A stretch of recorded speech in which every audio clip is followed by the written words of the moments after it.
This damn door.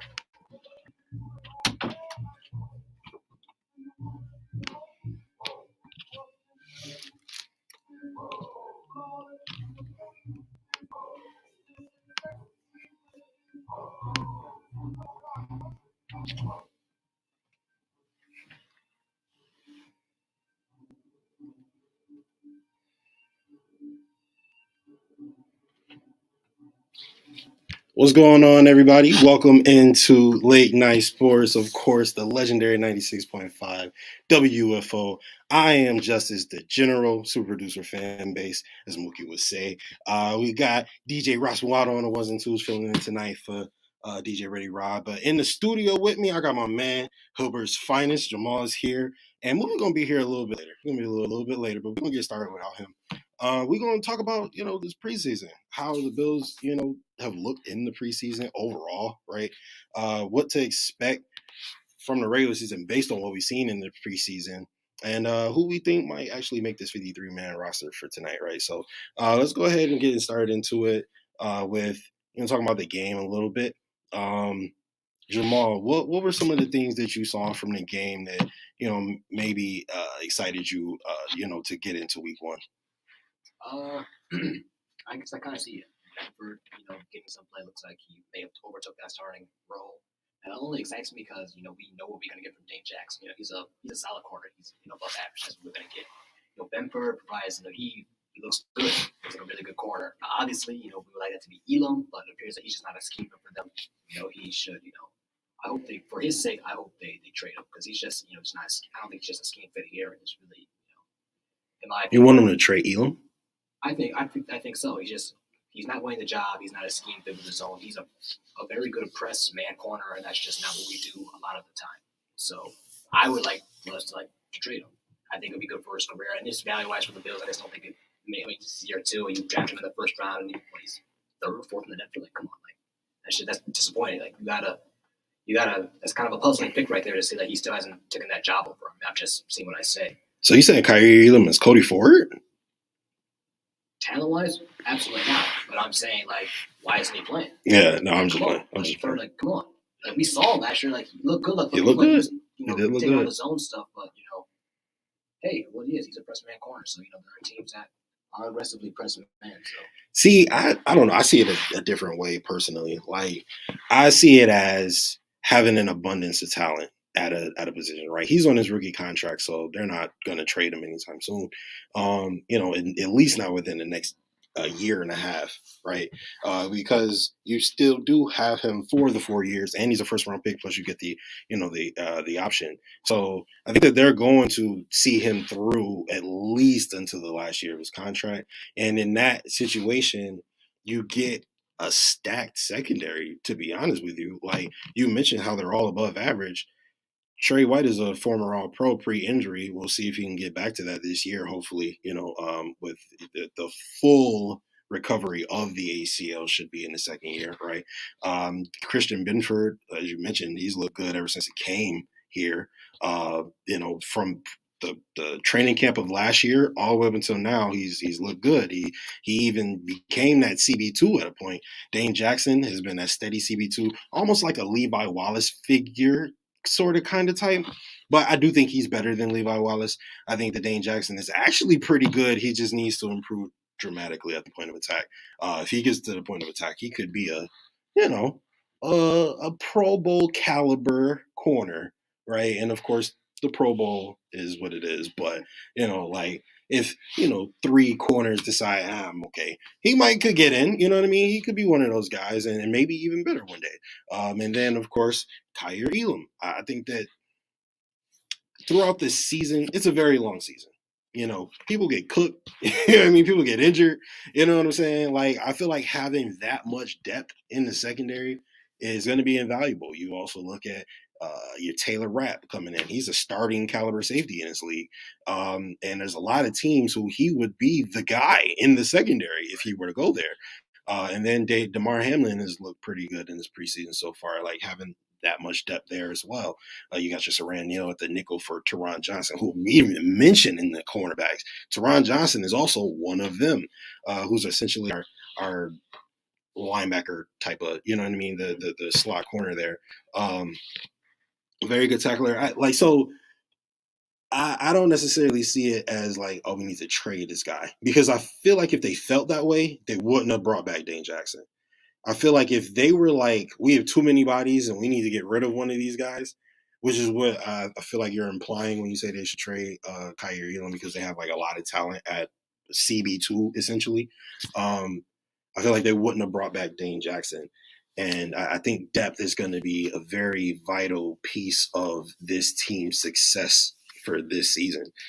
You take a look at the depth everywhere. Offensive line has depth. Defensive line has depth. You got depth really everywhere except the linebacker position, which I also want to ask you about, because it's not, it ain't looking great. So we see it in the preseason. There's some clips going around Twitter of a couple guys getting cooked a little bit. And the linebackers just, at least the middle linebacking core, the guys fighting for that position, didn't have the greatest of preseasons. What is the game plan, or what should be the game plan for the Bills going forward into the season, Jamal? I feel like if you roll with the guys you go with right now, I don't think it's an issue for sure. I don't think it's an entire issue, because I think that can be hidden in a way. With the zone blitzing, that's going to be probably a little bit tougher to hide it, but just straight up blitzing, your zero blitzes, your aggressive man blitzes, I think that's going to be pretty easy to hide from middle linebacker coverage roles anyway. The run game, I think it's going to really rear its ugly head against the contenders, the KCs, Cincinnati's, the Chargers, teams like those. I say the Chargers are like on the Bills level or whatnot, but one of the better teams in the AFC. I'm not too worried about the middle linebacker position versus New England, Miami, teams, one of the regular teams. It's going to really, towards the end of the season playoffs, that's where it's going to really rear its ugly head. Because teams are going to, that's the weakness. You're going to kind of go after them. Like if you were scared of the Bills defense, assuming our run defense is going to be good this year, like who are you going to target? You're going to target the linebacker position in the middle. Yeah. So they're definitely going to have to, try to hide them. Yeah, they are. But you take a look at some of the linebackers have been released today, obviously, with the preseason being over. A lot of guys are going to get cut. Do you think the Bills are going to bring in someone like I don't know, maybe to compete for the starting spot? I feel like that's kind of hard at the end of going into the regular season. You don't want somebody coming in being your starting middle linebacker. That's kind of crazy. But do you think at least they'll bring in somebody to bring depth and maybe depth for sure? Yeah, it's like competing for the starting linebacker spot at this point in the season. McDermott's defense, all the stuff you got learned. Yeah, I think it's kind of unrealistic. Right. For depth, for sure, they got to bring one. It was reported they were disappointed that they weren't able to bring in more competition with Bernard. He wasn't ever healthy enough. They really wanted him to compete for that spot as well, but injuries kind of ruined that. But they definitely need more depth there. So I would think they would for sure pick up a linebacker. Across the league, one of these linebackers get cut. They cut day come in. So yeah, I think they would for sure pick one up. I know Kirksey, who was a guy who they actually went after a couple of years ago. He got cut today, and I was like, I feel like that's a sign, a Bills signing right there. I could see them definitely kicking the tires on him again. He was a team captain last year, and I could definitely see them kicking the tires on him. But so let me ask the more direct question: who will be the starting middle linebacker when we head into New Jersey? It's going to be Dotson. Oh, Dotson. Okay. I think it's going to be, you can say, there's things about him, but, he's been playing that. He's going to get the reps there. It's going to be him. Like I said, it's not, all doom and gloom. You could do stuff to hide him. I referenced, back in a couple of years ago, that 2020 season when Edmonds did that injury, we had AJ Klein there. Yeah. Klein's so trash. What did they do to hide him? They blitzed him like crazy. He had defensive player of the week. The one week he was a great pass rusher. Not ideal, but that's you got to do what you got to do to hide people. So, like I said, it's not going to be, too big of an issue to, playoff time, and that's what you got the big offense for, Offense, kind of got to bail us out here. Well, yeah, I agree, but I think we have the offense to do it. I see. That's the thing about the Bills, and I feel like this is where we as Bills fans get a little spoiled, right? Like, we have a tremendous offense, and we also have a tremendous defense, like a really good defense, a defense that has been top 10 pretty standardly, for the last half decade. They've been pretty much entrenched in that top 5-ish type of defense, if not one or two. So this defense is really good. they're not amazing when it comes to like playing against the best, right? Patrick Mahomes can, have his way with the Bills defense from time to time, but there's also times where they've held him in check for the most part. Joe Burrow pretty much seems to have his way with the Bills defense, at least for the brief amount of time he's played against them. But again, I think that that they'll learn him the same way they learn Pat. Of course, now we don't have Leslie Frazier, so it's a little different. But I feel like we should at least have the offense that should be able to carry, right? Yeah. Peyton Manning didn't have tremendous defenses. Tom Brady did, but even when he did, he was a game manager. He didn't have to be Peyton Manning. We don't have a game manager. We have the game manager. We have Joshua Allen. Like, in terms of talent in this league, he is top 2, if not 1.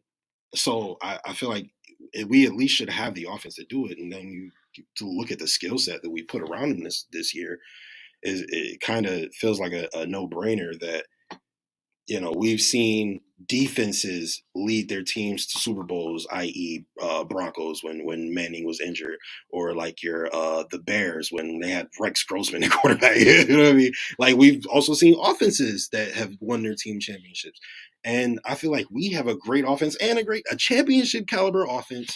Not going to say a championship caliber defense because they're not a defense that's going to win you a Super Bowl. It's good enough. But it's good enough to win you a championship, right? Like, if you have a good offense, it's good enough to win you a championship. The Colts was a good example.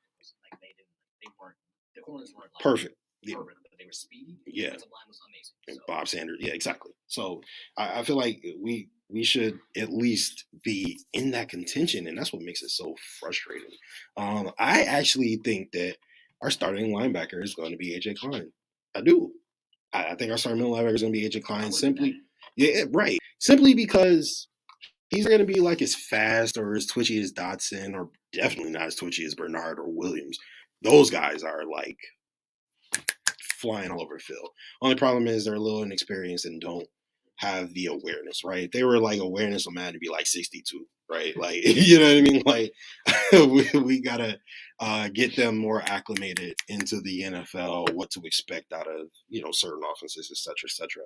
AJ Klein is somebody you don't have to do that with, because AJ Klein is getting long in the tooth for sure, but with your body not necessarily being what it was at its athletic peak, you have to learn how to make up for it. You have to learn how to, play smarter in order to make up for that lack of speed that you may not have when you were 24. You know what I mean? Or you can't make that cut the same way you did when you was 26. So now you got to anticipate it a little bit more. And I think that type of experience and just expertise in general is going to be what gets him the starting middle linebacker spot to start the season. I think by season's end, I'm going to assume you're going to see a lot of Dorian Williams in there. Say if we're in the Super Bowl and we need a 3rd and 13 stop or something, I think you're going to see Dorian Williams in the game. Right.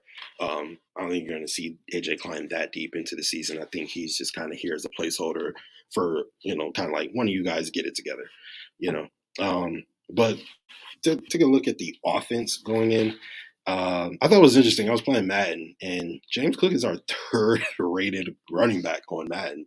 I was just like, what? 76, I believe. Yeah, exactly. And then what's his name? Harris is like at 85 or something, and then Latavius Murray is like at 83. It's just crazy. So exactly. So I was just like, anyway. But looking at the offense, one thing that we talked about a lot was the fact that now there are a ton of things, the reasons why I have arguments in my back pocket about why Patrick Mahomes may not necessarily be better than Josh Allen. His situation is just better in terms of the offensive scheme and play calling that he receives. One of the key attributes that you can see in that comparison is the fact that Josh Allen was bottom 3, I believe, if not dead last in terms of getting rack yards out of his receivers. Also, he was bottom 3 in the leagues in terms of his wide receivers dropping the football. Patrick Mahomes was top 5. I think he might have been number 1 in rack yards for receivers getting running after the catch and getting yards after the catch. And all that comes with scheme, right? You take a look at the Bills. They come and they bring Sherfield. They go and they bring a Hardy. You're getting Shakir back. Obviously Diggs and Davis are both pretty quick. You got Dalton Kincaid, who's not going to be tackled by the first guy. Dawson Knox, who is just he's kind of like the package deal at tight end, if we're being honest. I just don't think his full potential is being utilized. But as far as like the intangibles, he's got the speed, he's got the size, he's got the strength, he's got the hands to use. And actually, he has been pretty consistent the last few years in terms of catching passes. So you take a look at all of that. All we really need now is the play calling, right? So do you think that this Bills roster, as it is currently presented to us as of right now, is an offense that it could potentially get more like screen calls off the ground where they're not complete disasters and a waste of a down, or get guys out into space and get some easy yards for this offense? Or do you think they're just going to have like Josh Allen throw the ball all over the yard like they did the last few years? I think it's going to work very well. I think the run game could work very well. It will work very well. It should work very well. It should. And then you're going to see Josh run the ball over the yard too. I feel like the offense is going to be pretty dang good this year, as it always is. All O-lines look pretty good this preseason. Spencer Brown was so shaky at times. Again, I guess TJ Watt, some good pass rush. I mean, Steelers, they got good pass rushers, because historically our line has struggled against the Steelers. So, got to, kind of take that into it as well. But the O-line as a whole has looked pretty good. Osiris Torrance has looked great. Yeah. You need good interior O-line play. Even if the tackles get beat, the interior, you can always step up in the pocket, get around those guys coming across the edge. The interior, where your Christian Wilkins are at and your Quentin Williams and Chris Jones and stuff, that's got to be solid. Now you got Bates, Morse, Torrance, Morse, whatever you want to put in there. That interior is going to be pretty dang good. You're going up that interior. So that's what I feel good about. Torrance has been absolutely, looks like to be a home run hit. So I think it's going to help tremendously. That's really going to be like kind of the key to know what really looks like. They're going to be talking about the flash with Kincaid or whatnot, but that interior line to where, Quentin Williams and the Wilkins of the world, they can't harass Allen like they were able to last year. Yeah. That's going to be key. Yeah, I agree. That is going to be like it was Tom Brady's weakness was being attacked up the middle. I think that goes to like any quarterback's weakness is going to be nobody wants to be rushed. Exactly, especially in your face, right? Exactly. Like you have no lanes. You got two guys on either side of you rushing, and typically not necessarily leaving any gaps. And then all of a sudden you got pressure up your face, like, because you're going to get it from the sides no matter what. Those are the best athletes on the field, the defensive ends. So, you got to have a sound front at the very least if one of your tackles is going to be a liability, potentially. You need to at least have the middle protected.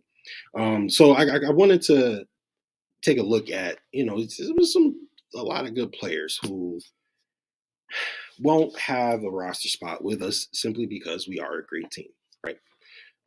But I feel like there are a few guys who would be like sleeper picks, right? Whereas like didn't think they would necessarily make the team, but with the effort that they put in the training camp as well as the preseason, I feel like this guy could actually make the team and be like, a producer, or someone who brings us production over the next few years. Were there any players that stood out to you guys who, you weren't really on your radar previous to this season, but you were like, that guy may be able to help us out a little bit? Sure, I think Isabella, obviously the first one. He's looked great. It was nice. The first 2 reps, it looked good. This was nice. He looks like all signs indicate he may make this roster, but he's taking the first 2 reps in practice. So I guess I gotta say that. Rookie Badger and AJ Epinesa, we thought he would make this team, and the guy that's going to be cut or whatever. I would say Boogie has looked better in the preseason games than AJ, in my opinion. Yeah. Even though AJ hasn't looked bad, I think Boogie has looked great, especially against the one. Defense, that's a deep position. We got Bond coming back. Someone's got to go. Someone's got to be the odd man out. But I think Boogie has made it, a very tough case. Like, hey, if you're going to cut me, it's going to be, a very tough cut. So I think, those are the first that come to mind for me. Yeah, I don't foresee Boogie getting cut anymore. If you would have asked me this like 100 days ago, I would have said trade Boogie Basham, and I don't care what he does in the preseason. Like, get him out of here. But he's performed pretty well in the preseason, and now I'm kind of walking that take back a little bit.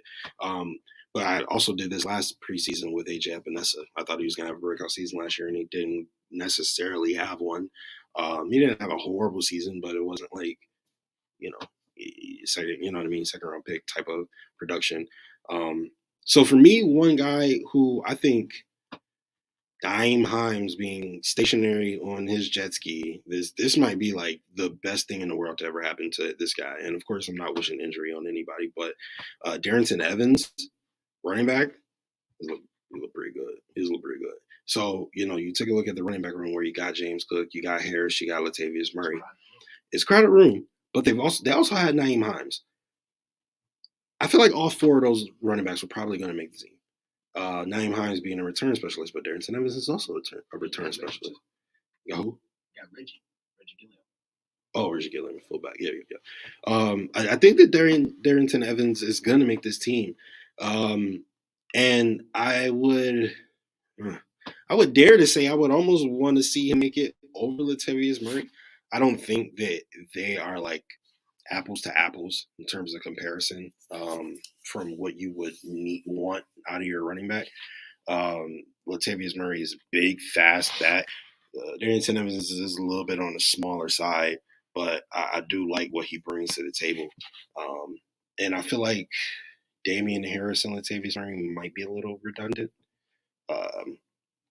And I think that if you're gonna have like a change of pace, going from Harris to Latavius Murray feels like a lateral move to me, right? You don't really change much. To me, it's like almost the same type of player. A north and south guy, he's not going to bounce out too much. You find the hole and just go through it. Okay, certainly, I could see that. But I feel like this guy, Darrington Evans, brings like a fresh type of energy, right? Someone who's clearly hungry. I don't know if you guys saw the touchdown he had. He broke like 6 tackles. Legitimately, it was up there, 6 tackles, and he looked pretty good.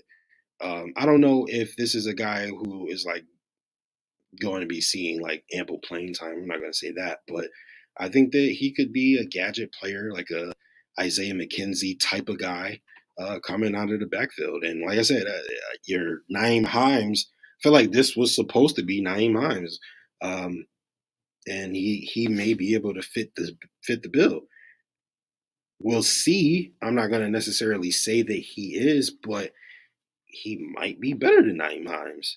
And if he can come in and prove himself, who says that, Naeem Himes comes back next year because now we don't need you anymore. Right. I think it's an uphill battle for him, only because I think what gives him is, the special teams, his ability to return. But you already got, Hardy or possibly Isabella there. So if you keep an extra running back, you got to rock him another position. Like, what other, position do you want to have one less of? And then I think, what I think I got to remind people about for running backs, like the most important thing, at least the Bills value is pass protection. The ability to protect, Josh, can it keep you in on a second and long or whatnot? And, that ability is kind of yet to be seen, with him and whatnot, or can he do it, elitely? That's even a word, but that's why I kind of think it's a kind of uphill battle for him, where I would say that last year that just because of that right there, pass protection. That's fair. I know Latavius Murray is a big back. He should be great at pass protection. Same for Damian Harris. But let's take a look at the wide receiver room. I'm taking a look at guys like Justin Shorter and Marcel Aitman and Keyshawn Johnson, Tyrell Shavers, Brian Thompson. Are any of these guys, I know you mentioned Izzy Isabella. You said that you feel like he's going to make the roster. How about any of those other guys? Are any of those other guys jumping out to you as like, this guy will make the roster as a 6th, 7th man? Those feel like Shorter's definitely on draft pick. So Shorter. He has some flashes for sure. So I feel like he should make it. I feel like Shaver. I kind of just have my reservations about him just because I see him drop quite a bit of balls in training camp. He's had splashes in the preseason games, and as you know, it's intangible. Like he's a tall fella. Like you immediately point out, like, who's this guy? Like he's a giant. But obviously, just some of the butterfingers. That's just not good. It just kind of irks you the wrong way, especially me. With the drop passes. Mm-hmm. Even I think there was talks about even Khalil Shakir. Being I don't think he's gonna get cut, but using those talks. Yeah, I would say definitely probably Shorter. The rest of those guys, I could probably see more likely than not being cut. I think Keyshawn Johnson is a guy who, if he does get cut, I feel like he'll be back on the practice squad. He's looked pretty good in this preseason. And I don't know, maybe it's just my bias because I like seeing 81 Johnson out there in a Bills uniform. Well, we're gonna take a quick break. We'll be right back, guys. Stay tuned.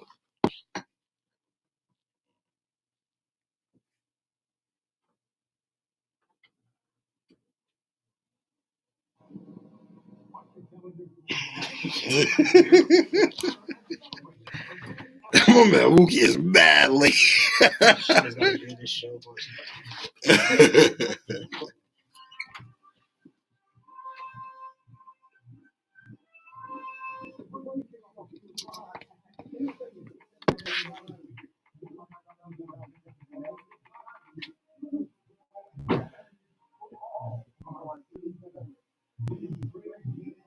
Hey, Kevin. Come on in. Just here. So we're gonna let you go. And just came down to the fact that we called that Cal be out. And we're gonna keep 3 quarterbacks this year. And I we really had hoped we trade for you and give up the pay that you were gonna turn it down long-term number 2. But unfortunately that hasn't happened. And that was really at the end of the day, the difference was, I think there's more of a trust with Cal that if he had to go play, he has a better chance of operating our offense today than you do. It's obviously disappointing. I wanted to be here. It's a great place with you. What's going on, everybody? Welcome back to Late Night Sports. I am Justice the General. Of course, we got DJ Rasmuano on the ones and twos. And in the booth today, we got Hilbert's finest Jamal with us. Of course, we're talking about the Buffalo Bills. Some training camp preseason talk. I got an interesting question for you, Jamal. Something that caught my eye as soon as we stepped onto the field against Indianapolis. It immediately caught my eye. And it told me something, but I'm interested to see what it told you. Saran Neal was starting at the slot. And they were like, he's starting in place of Teron Johnson, obviously. I don't think Teron Johnson started. Either way, we started off the game with that nickel corner. Now, let's see in the comments, no Frazier means no cornerbacks 10 yards off the line, right? But we're looking at this defense. This Sean McDermott defense looks eerily similar to the Leslie Frazier defense. So, did you notice, some similarities, or do you think that this has been like McDermott's defense all along? I mean, not really. It would be clear before I even get into the defense. It was like I feel like people just put all over Leslie Frazier. Like they are similar philosophy wise on this. He wouldn't hire him. They weren't come on. Fact.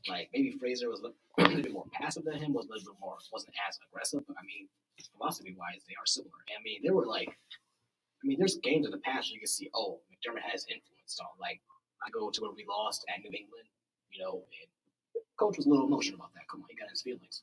The very very next game.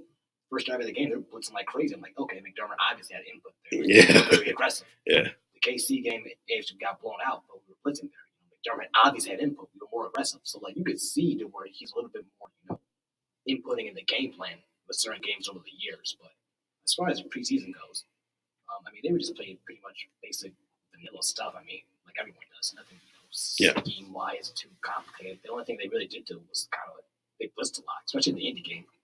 A little more than I would have liked, to be honest with you. it wasn't really getting home all like that, but it was a ton in that game. Everything else, though, has been pretty vanilla. Nothing's really been exotic or too disguised, I would say. It's not that similar, but to say, like, I mean, it's not the exact same. He's a little bit more aggressive, but I mean, they philosophy-wise and whatnot, they're pretty similar. See, now when the whole change happened, when Leslie Frazier stepped away, I thought about a few things. I think, okay, are we going to bring a third linebacker onto the field? Like, because apparently the way it was put, like the way everybody made it seem like was just like, oh, it's like Leslie Frazier's gone. His defense is about to change in every way, like every way possible. Which, of course, I wasn't expecting that, but I was expecting to see some type of changes or differences. Now, if we go by, of course, like you said, preseason is going to be super vanilla. You're not really going to see anything that you see in the regular season. But you take a look at what these guys are running under McDermott versus what they ran under Frazier. I look at like Kyer Elam, and I'm like, okay, maybe we see some more press man coverage from Kyer Elam this season under Sean McDermott. Maybe he is better at utilizing his players for their skill set and not necessarily only their position, which is really odd because you take a look at his offensive line and he likes people to be versatile. But then on the defensive line, you got a guy like Ed Oliver who could easily come off the edge, and you never really have him there. It's kind of like he's always there at the defensive tackle position. And it never really made sense to me, right? I would love to see what Ed Oliver looks like coming off the edge. He's got the speed, you know what I mean? He's got the strength, uh, but you don't really see very much of that. So when I think about something changing, Sean McDermott coming in and taking over this defense, I think like, okay, we're going to see more man coverage from Kyrie Elam. We're going to see more creative rushing attacks from your Ed Olivers and your Boogie Bashams and your AJ Epinezas. Some switches, some crosses, something. And looking at the preseason, I was kind of underwhelmed, and not necessarily because they weren't performing well, but it's because like they made this whole stink about everything changing, but it doesn't really look like anything is changing. So I'm really interested to see what this defense looks like come the regular season. So let me ask you this. I know we talked about vanilla defenses in the preseason, but going forward into the regular season, do you actually foresee a change, and what type of changes do you think that they might have? For me, I don't think it'll be like when people say like McDermott's calling the plays, I'm thinking about, oh, we're going back to what we were doing back in 2017, 18, and kind of half of 19, to where we got who's coming, who's dropping, people at the line. You got Trey White coming on blitzes and stuff. Yeah, he did blitz a crazy lot. Corner blitzes to where when we were blitzing, it was exotic and someone was always free. That's what it felt like for those kind of 3 years. And then 2020 happened, and with the injuries and stuff, we got kind of more. It became more execution based to where we know we're good, kind of just staying too high. You'll make a mistake. Trey Emmons is a freak of nature. You can't really do much over the middle. It became more execution based over the next two, pretty much for the rest of until Laser Frazier left. They kind of lost that creativity one night. Like, oh, we don't really got a blitz, like that. And I kind of that's not always good. You could still have you could still have the best defensive line in the world, but you could still help them out with some blitzes and just some fronts, to disguise and make it easier on those guys. And so I still think you have the talent to where you can just execute and just do your job. But I think it's going to be a little bit more creative, a little bit more timely. For the big games, we can show some sign of stuff to show them up. You don't want to these Mahomes and these Burrows. You don't want to give them the same thing, 2, 3, 4 times. Yeah. Even if you are disguising and stuff like that, you want to change it up, make it hard to make them think. Yeah. And so, I don't think it's going to be dramatic as it was in those early years when the Bills were here, because we have the offense to keep up with them now.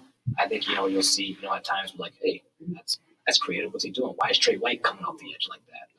I feel like we'll see stuff like that at times. That's something you weren't expecting, especially when you watch the Bills tape. Which when's the last time Trey White blitzed? I was just about to say that. I was literally just about to say that. Like you take a look at the Bill, like for us, like we watched the game 2-3 times, each game 2-3 times, like so, like you take a look at the defense, and you would never see Trey White blitzing, or I mean, any cornerback really, other than like Teron Johnson. I've seen a couple of Teron Johnson blitzes, but outside of that, you really don't get that type of creativity from the defense anymore. So, one thing that Sean McDermott is going to need in order for his defense to be successful, which Leslie Frazier really didn't have the benefit of, right? Last year, at least. Jordan Poyer was gone for a lot of the season. Micah Hyde was gone for virtually the entire season. Sean McDermott does get these two back this year. Now, both of these guys are getting older, of course, and they're both coming off of injury. Do you think that they can go back to being the all-pro duo that they have, the reputation that they've made for themselves? Easily. I say they can. I mean, these guys look fast. They're flying around. I mean, I think they can avoid injury. I think, they look, as good as ever. I don't want to say, they're as good as they were, back in their 20s or their younger days or whatever. But I think they can easily still be, have an elite all-pro season this year. Oh, it looks like we got a caller on the line. What's going on, caller? Is that Coach?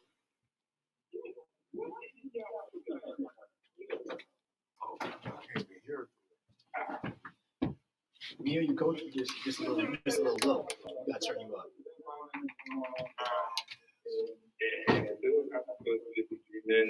On this roster, I mean, I've been getting phone calls.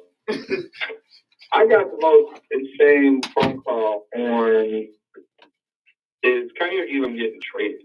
Or is he getting released? Not even traded. I was like, released?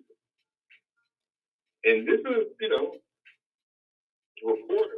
From another, team in Kyrie. I was like, no, that's definitely not happening. But when you look at, what's happening, we talked about it yesterday.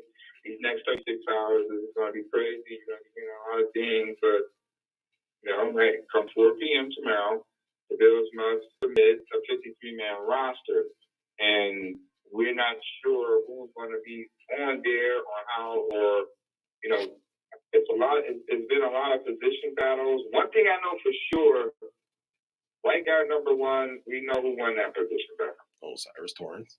Rookie O'Cyrus Torrence basically started every game in preseason. So, I mean, basically that's telling you if the guy started, every single snap with Josh Allen out there, then we know who won that position battle. So I can clearly say that O'Cyrus Torrence won that battle. Other than that, we don't know until this 53-man roster comes out to see who's made this roster, who slotted on the depth chart in certain areas, and will a trade happen, before 4 p.m.,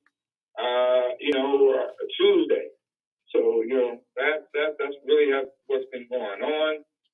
There's been some expected moves in reference to obvious cuts. We knew that was going to happen with the Bills, but really there's been no surprises, and it hasn't been a trade. So, keep an eye out for that. But, yeah, from 4 p.m., the writing is definitely on the wall. So, guys, what are your thoughts on certain position battles? Do you think that how many receivers that the Bills will keep in opposed to how many liners? Real quick, Coach. That's going to be a big scenario. Real quick, Coach. Before we get to that, I got a question for you because we touched on this a little bit earlier. Jamal actually mentioned. He said at this point, like, I would like to see Kyrie traded for some value. Do you think and now we're hearing this report from a reporter asking these questions. What is the most likely scenario for Kyrie and them for this season? I there's no scenario for Kyrie Hill. Kyrie Hill is under contract. It's just said, you know, he's a quality depth piece.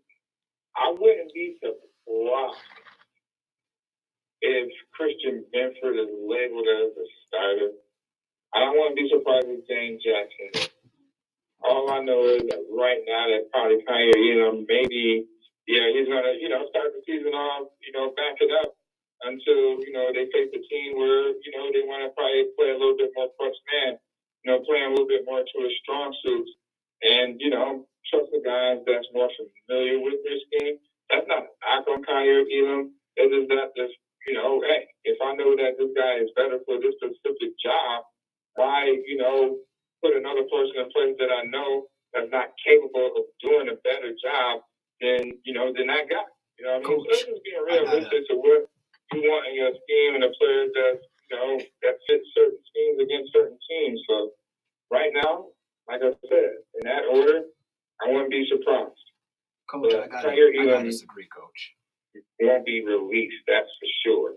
I can't say that he won't be traded, or he definitely holds some value being a former, first round pick, first off of last year. So, if it's right, I would entertain if I was a Bill. I'm quite sure, being entertained anything that comes across his phone in reference to that. Don't hurt to listen to it. Not necessarily say you're going to do it, but, But I don't think nothing's going to happen there. The more corners, the merrier. This is the passing league, so you're going to need a lot of depth, in that regard. So I don't think that's an issue, in reference to that. Why do you disagree, Jamal? I just got this because you don't draft a guy who's not really a scheme, but a press man corner in the first round just to be quality. Jamal, I can't hear you, Jamal. You can't. I don't think you could just draft a press man corner who isn't a scheme fit for you in the first round to be a quality depth piece at this point. He hasn't won the job. Can't hear you, Jamal. I don't know, Coach. I'm speaking right to the mic.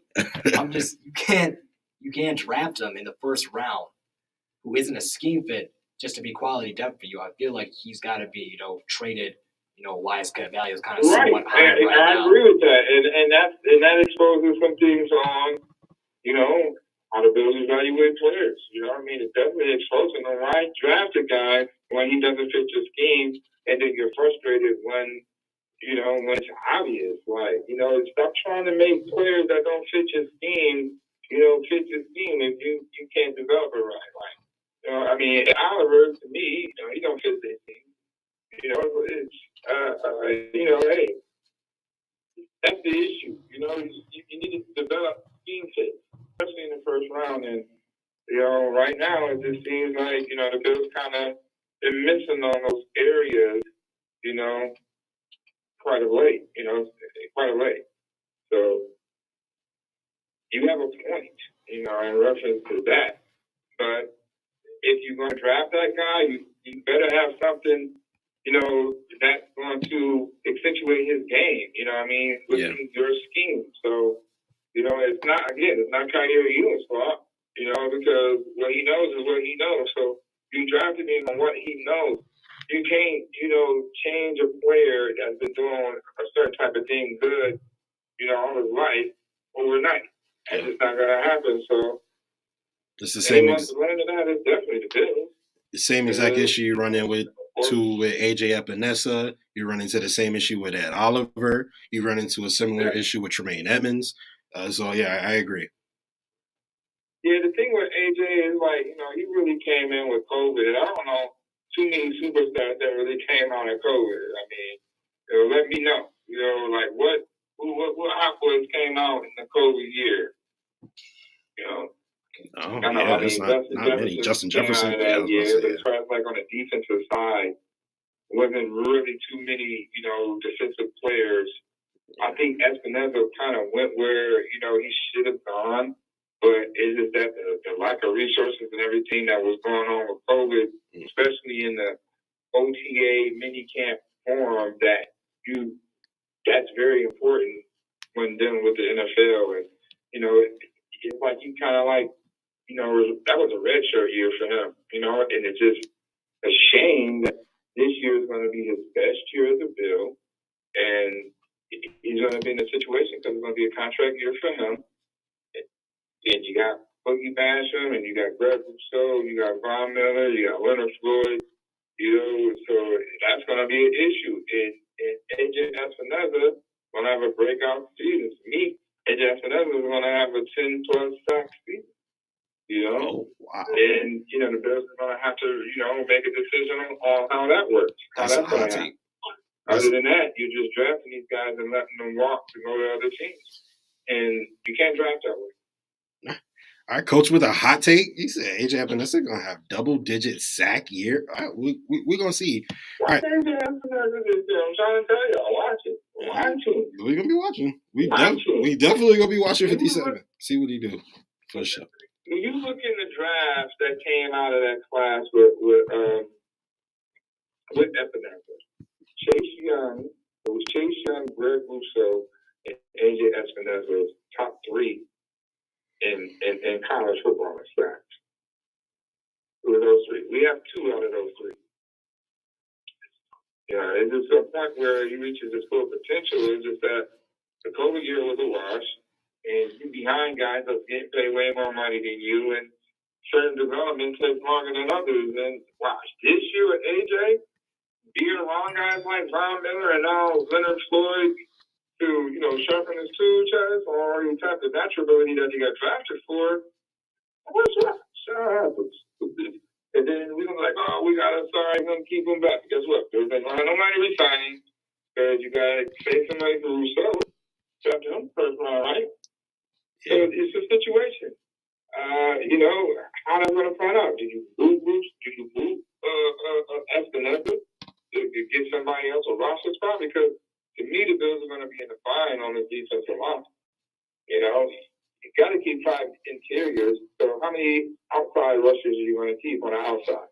You got Boogie Basham, Shaq Lawson, Espinoza, Russo, Leonard Floyd environment. So you got to figure out how many guys you're going to keep there up front. You're going to keep 10 guys. You're going to keep 11 guys. How that's going to work, and then how that's going to affect other position groups. How many safeties do they keep? Do they keep 4? Do they keep 5? They can't move it. So it's a lot of somebody good is not going to make this roster. A potential starters is not going to make this roster unless the Bills, shake and move a little bit. Yeah. So it's going to be pretty interesting to see within these next 24, not even 24 hours at this point. The next 12 hours, how this thing is really going to shake out. First thing in the morning, then you're going to start, seeing reports on really what's going to start happening probably like the earliest 8, 9 o'clock. You're going to start, getting an idea on what's transpiring, any trade, any, the cuts is going to start coming out in abundance from teams and stuff like that. So it gets real. It definitely gets real. Nothing really to report. If so, leading up, up until then, make sure you hit us up on all social media platforms, whether it's Twitter, Facebook, Instagram, TikTok, Snapchat. We're going to definitely keep everybody posted on what's happening between now and that 4 p.m. deadline on this Bills 53-man roster. Yes, we absolutely will. Make sure you guys stay tuned in. Buffalo fan base and WUFO 96.5. All right, real quick before we get up out of here, let's touch on what Coach was talking about a little bit earlier, where he mentioned the wide receivers. We talked a little bit about wide receivers earlier, but I'm seeing something very interesting on the depth chart in front of me. So our top 6 receivers our top 5 receivers are your usual suspects, right? You got Diggs, Davis, Shakir, Sherfield, Hardy. Those are your 5. Listed as your 6th receiver is Justin Shorter. Listed as your 7 is Keyshawn Johnson. 8 is Marcel Aitman. 9 is Andy Isabella as of right now per ESPN. So, Jamal, how many wide receivers do we keep? First of all, 6 or 7, 5, 6 or 7. And outside of the 5, what other 1 or 2? You said Andy Isabella, but do you think they keep 7 and keep Justin Shorter as well? Yeah, I can see 7 games. especially considering how one of the wide receiver position we were last year, getting John Brown and Cole Beasley off the street. Yeah, I can see us keeping 7. I think we should keep 7. Yeah. Coach, what you think about the wide receiver room? You think they should keep 7? If they keep 7, it's because of Isabella's play on special teams. To be that 7 receiver, you kind of do just more than just be a receiver. You have to be a part of special teams. So if the Bills do keep 7, it's because they want Isabella out there on those kickoff returns for sure. Punts we know is going to be high, so I think the Bills will probably go with 6. If it's 7, it's just because of that factor alone, nothing else. So I'm going to really say Bills those 6 wide receivers. They're going to keep Schroeder and put Isabella is going to be on the practice squad. Isabella will probably be the first pickup on the practice squad with Keyshawn Johnson and probably another receiver, maybe Shavers. But, I don't know. Aitman's been well, so it's going to be kind of key to see how many receivers do bring back on that practice squad. But I do think that the Bills is going to only go with 6 for a 53-man roster. I think they need extra bodies in certain areas other than wide receiver. You have 2 tight ends, so you don't really need that much. Sherfield, he's definitely going to play special teams too. So I think the Bills can get away with it and, bring Isabella on the practice squad and, activate him accordingly. It depends on the situation. But I do believe the Bills are going to go with this with 6 receivers. All right. Sure to make the bet. You heard it here, folks. You heard it here from first-hand source and beat reporter Coach Muki Hawkins. And for Coach Muki Hawkins, I am Justice the General. Of course, for my guy Jamal and DJ Rasmwada as well. We appreciate you guys tuning in tonight to 96.5 WUFO Late Night Sports. We are going to get up out of here. And like the coach says... Stay safe. Choose love now. Hey, man, I'm watching them damn hands. It was me happy birthday, too. We out. Hey, happy birthday, Coach. I didn't even know it was his birthday. You heard Russell out of that other room? Watch them damn hands, man. In collaboration with the Buffalo Public School, discover history like never before with the CAF Rise Above Traveling. Yo, can you give me your home? Legendary P-51C Tuskegee Airman Mustang, August 30th.